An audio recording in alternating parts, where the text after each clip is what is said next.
Hey, welcome back to Fab Fun. My name's Logan, and today we're talking about the Kraken.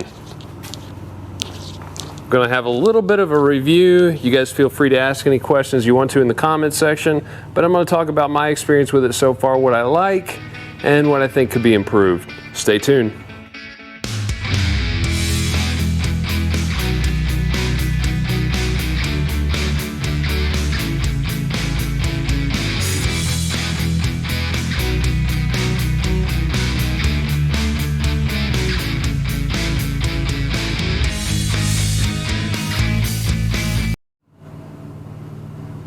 The Kraken is a very useful tool.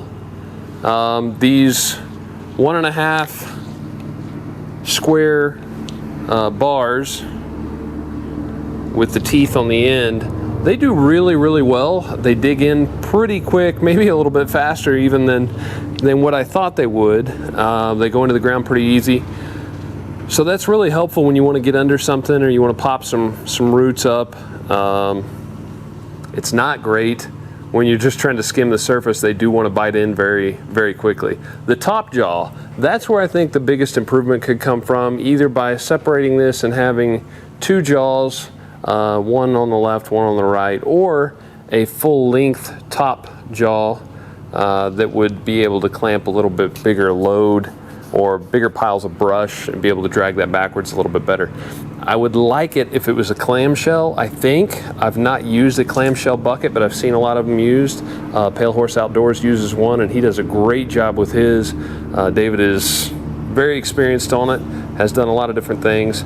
I think if I moved the hydraulic ram here and then added another one to the other side, had a pivot point above the grapple, I could clamp a little bit better on smaller loads.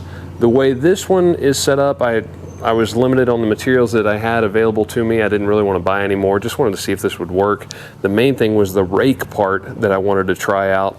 This top jaw, it's just kind of a rough draft. So if I eventually put one on the top where I've got a full width top jaw or 2, I would like to design them where they can clamp a little bit better. If you're just picking up 4 or 5 small saplings that you've cut down, you just want to rake them up together and then clamp it, this doesn't do a great job. This does better at picking up a large pile of brush or several pieces of the tops of a tree. That's what it does really well so far. It is pretty good at picking up really thick brush because of the rake, but the teeth are far apart. Well, they're far apart enough that you still can't pick up, you're not going to get grass clippings or anything like that, not very well. When it does dig in, those teeth are close enough together that it will grab sod, and you can get almost a bucket full of topsoil and sod when those teeth go into the ground. I've got a couple of bites I took out, not meaning to, but I ended up getting a little bit of brush and vines and things like that along the way, so I was happy with that. Guys, if you have any questions that you want me to answer, I'd be happy to do that in the comments section. This is kind of a trial and error thing, so it's not something that I thought I would make and it would be done and I would never change anything. This is something that is going to continue to change and grow and take different shapes as I get more experience with it. We can even do a little make-believe Q&A session here. Logan, how much does the grapple weigh?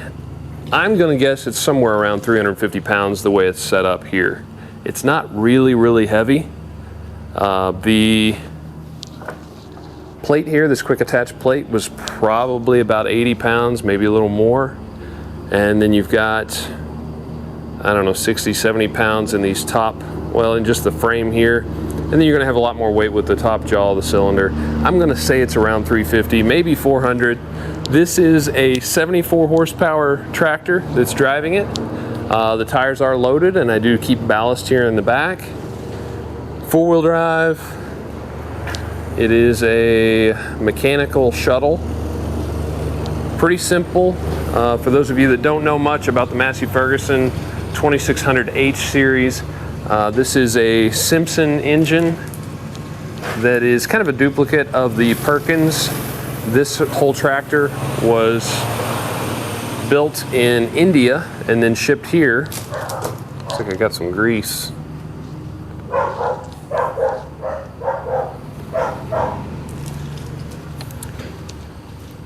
This tractor was built in India and shipped here. There are lots of things that I like about it. It handles the grapple really well. It's got plenty of power. It's got a significant amount of weight to it, especially with the loaded tires. And I think it's a pretty good combination. I was afraid I was going to make it too big or just not quite big enough, but I think 72 inches wide on this was just about right. And that is about the width from the outside to outside of the front tires. Back tires are set just a little bit wider. I think it's about 83 inches on the bulge of the sidewall.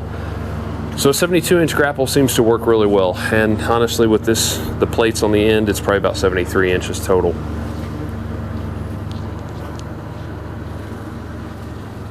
My third function does not come from a switch. I have hydraulic lines routed all the way along the loader going to my rear remotes. And honestly, I don't mind that too much.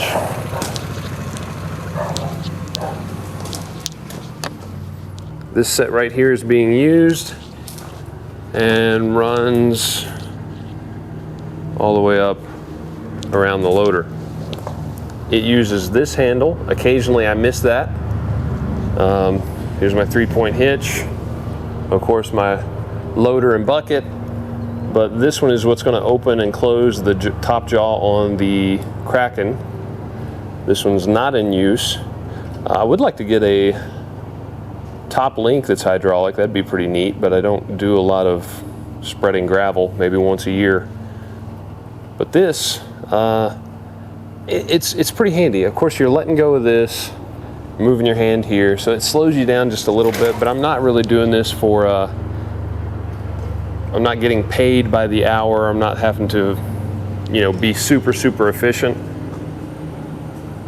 So it works as it is. I would like to tuck these up out of the way a little bit more. And I think I had those. Yeah, I think they're just sliding down from time to time. Maybe a couple more zip ties will keep them up out of the way. But I haven't had any problems with it. It does open and close fast enough for me that I'm pretty happy. I think if I were going to go to a 2 hydraulic cylinder system, whether that's 2 top jaws or 1 full width with the hydraulic cylinders here mounted vertical, I think I would go with a little bit smaller cylinder so they would act a little bit faster. This is a 3 by 10 inch. I think I could go with 2 by 8s or 2 by 10s and put them on the back side or even on the top jaw. You don't really need a lot of power. You just need to be able to close it because it holds the load in place. You're not really crushing anything, or at least I'm not when I'm using it. So that's my thoughts.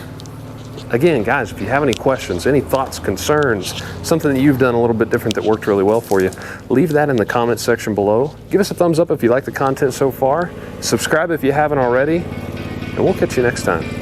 Have fun.